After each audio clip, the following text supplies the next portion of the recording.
A little video about success, and cool, look at this. I'm recording while recording. Kinda meta. Woo. Anyway, random. Hello everyone.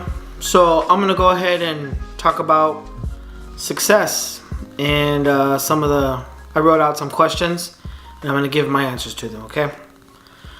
First question. What is your definition of success? Why? And where did it come from? So for the longest time, my definition of success growing up was make as much money as you can and live as comfortable as you can, right?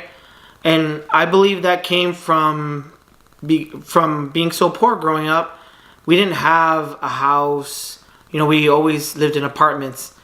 And, we rarely ever, had a nice car. We always had used cars that would break down all the time. And so my definition of success basically was to have everything that I didn't have, everything that I wanted but could never get. Since then, my current definition right now, I would have to say, is being able to do what you want to do when you want to do it and not being controlled by anybody, I think is my definition of success. For me, success no longer is about materialistic things. It's more about being in control, really, of your life and the things you do. Where did it come from? It came from a mix of places. Just from reading a lot, reading from successful people that I feel are successful. And so it came from all over the place. I don't have one kind of thing, one place it came from. Question 2. When people talk to you about success, how does it make you feel? What comes to mind? When people talk to me about success, I feel nothing. I'm usually the person that people are talking to. I don't think I'm successful, but I also feel that I don't think I'll ever be satisfied, if that makes sense. I think I'm that person that is kind of always wanted to do better in one thing, to do better in another. So to me, I don't stop and say, I'm successful. No, because I don't think that. I really don't. So when people talk to you about success, when people talk to me about success, I oftentimes feel like it's people preaching kind of like their definition of success, which is basically what I'm doing right now, but it's almost like they're justifying it in a way. And they're talking to you about success. I guess it depends on the context, right? I'm going in circles on these. So it doesn't make me feel anything when people talk to me about success. I feel nothing. But oftentimes through my experience, when people talk about it, when it comes to themselves, it's usually in terms of justifying it for themselves. So that's just what I think. 3. Is there someone in your life that you feel is successful and why? I'm a big fan of Gary Vee, and you guys already know that. I've never met the dude. I've had a couple interactions online with him, and I think why I feel he's successful, because he's a businessman, but he's somebody that is doing what they want to do. He genuinely wants to do that. Does that mean I want to be a businessman or do what he does all the time, that many hours? No, by all means I don't. I want my own balance, right? I want to do it my way. So he's somebody I think is successful. I think that's cool. I'm a big fan, as you guys know. Question 4. Follow up to question 2. How did that person become successful? Well, Gary Vee became successful because of he grew up in business. He was always doing it, and it was just something that he always did. He always naturally enjoyed. I always enjoyed video games growing up. I've always been into them and into art in terms of anime and all that stuff and music. I've always liked it, video game music, so I'm probably never going to stop liking that stuff. So that's kind of a weird question, but yeah, you can find out his story. What are some barriers to being successful? Truthfully, I think it depends on where you're coming from. In my case, like I said, we were very poor growing up. We're 5 kids, but my youngest brother is still in school. He's 8th grader, I think, right now. And we were really poor growing up. So for me, we were so down there. Anything lower would be basically homeless and, down there. So we were pretty at the bottom. So for me, everything was a barrier, right? I'll give you an example. When I decided to become a full-time student, finally become a full-time student after working a couple years, I had been working for 5-6 years or so. When I decided to let everything go, there was so many barriers. First off, how am I going to pay for books? How am I going to get to school? How am I going to eat? My mom provided the basics, and she gave me the opportunity to even let go of everything to go to school. So, everything was a barrier, everything. Making sure I get my classes, making sure I get there. And something that I experienced is that when you're at the bottom, like I was, we're at poverty level. If you looked at socioeconomics and all that stuff, we're at poverty level. We were below lower class. And trying to move up was so difficult. Probably one of the hardest things I've ever done in my life. And that's not to say that I feel like I'm now up here, because I don't. Not at all. I had so many years of trying to build up to just move up in life that everything was a barrier, like I said, and everything was hard. And as I was trying to move up, boom, something gets you. So I'll give you an example. As I was trying to work my way up, finally got a job. I finished school, and I got a little car. And then I'm broke, but I got a little car. I'm slowly getting there. One morning, my car was stolen. I'm like, okay, wow. So I had to call a buddy of mine to give me a ride. He was very nice. He gave me a ride to and from work. It was a coworker of mine. And then after that, boom, I get hit with something else. Some other major bill that I had nothing. And then I get hit with another one and another one. Just out of the woodwork, things would come out all kinds of stuff. Just from random places. Just I'd get hit with things. And basically, what would have solved those problems were money. I needed money. But because I was dedicated to focusing on this one path of getting a credential or getting this or getting that, I was focused on that one path.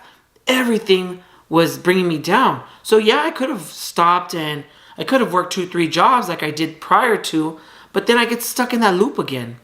And I had already taken enough of hits and beatings to where, even though it's tough, those things that kept coming down on me didn't make much of a difference. But it was extremely tough. So what are some of the barriers to being successful? Ultimately, depending on where you are, life is a barrier. Everything's in the way. And if you have a support system, you're extremely lucky. You got to utilize that.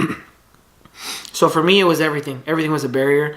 And oftentimes, maybe it's in the mind, how some people say, just being able to move up, right? You got to say you want to move up, and no matter what, and sacrifice. For a long time, I wanted to get to something successful, and I was in my own way. And so I think I made my point there. What is the opposite of success? I think the opposite of success, and I almost want to reword that as winners and losers. I think winners are successful because they feel empowered. They feel like they've won. No matter what they're doing, right? Even if they're working at a convenience store, whatever. But they're happy with what they're doing. They're winners, and to themselves, they're successful. And you can see that in them, We've all been to that place where, that restaurant or that retail store, when you talk to someone and they help you, they're friendly, they're happy, they're nice. You don't ask them unless you do want to ask them, but they just feel so positive and so happy that you can't help but feel like they're winners, and to themselves, they're successful. Maybe they enjoy what they're doing. They're successful, right? So the opposite of that would be a loser. And to me, I think losers are real and losers do exist. I think a loser is someone that just doesn't try. If you're someone that complains, and never tries, and I said try, not actually do, but tries to get out of whatever it is that you're complaining about, I think that's a loser. And I think that's the opposite of success, is someone that complains and never does, right? Somebody that complains that they don't have enough money, but they don't want to work. Someone that complains that they want to get in shape, but they don't ever want to work out and put in the work. Someone that complains about whatever, right? But they don't want to do it. All they do is talk, right? And I think there's some psychological thing with humans is that they say, oh, I'm going to do this, I'm going to do that. And they'll talk about it so much that in their brain, they feel like they've already done it or are doing it, but they're actually not. But the brain tricks itself, and you trick yourself by saying, oh yeah, I'm doing this, I'm doing this, I'm doing this. When you're really not. You're really just talking. You're not doing anything. A message to younger people about success. So I think a message to someone younger people about success is that being able to do what you want to do and doing it the best you can, but being happy amongst yourself in the sense that you're cool with the way things are. You're cool that even if you live with your parents and you're 40 years old, but I don't know, you're a YouTuber, you're a podcaster, whatever you are. I think if you're happy doing those things and there's nobody like on you, then yeah, I think you're successful, right? If you got people on you all the time about, oh, you should be doing this, you should be doing that, okay, go off on your own then, right? Ultimately, nobody could tell you anything if no one else is taking care of your bills, right? If I go back, if right now, if I were to live with my mom and I was living for free, right? She'd be paying for my bills. She'd be paying for a lot of my stuff, most of my stuff. So yeah, she'd have a little bit of say in what I'm doing. So if she says, oh, you're a loser because you're just, I don't know, playing video games all day, you're a loser. All right, what if I were making a lot of money? Money, I feel like, is a great equalizer. And again, maybe this comes because I was so poor and, you know, I came up like that, you know, but once you get to a certain place, I think studies have shown that once you make like over $70,000 a year, like if you make $200 after that, your happiness is incremental. Like it's not really that much, meaning that you feel happier. So I think I'm rambling. So my message to younger people would be to find the thing that you want to do and do it to the best of your ability. If you want to make music, do it. But if people are paying your bills, you got to kind of listen to them a little bit, right? Unless you're on your own. Nobody's paying your bills, you can do whatever you want. And just keep going. Try to be better. I don't think success is a, boom, I'm here, now I'm successful. No. I think it's a journey, right? And you keep getting better and better and better. When I graduated college, it was one of the most unfulfilling moments of my life. I finished my degree, and it took me a long time. It took me maybe 6 years to get a 4-year degree, give or take. And when I graduated, it was cool. I was with my friends. We worked hard. We did it. A lot of sacrifice went into it. And you would think I'd be like, yeah. And I wasn't. I was like, stand here. Cool. Stand here. Pose. For the pictures that they're going to try to sell you afterwards and your family. Shake hands. Cool. I got it. Yeah, cool. But that fulfillment wasn't there. Anyway. All right. So I answered these 7 questions to the best of my ability. I think I rambled a grip. But yeah. So just a little video about success and answering some questions about success. Thank you, everyone. Peace.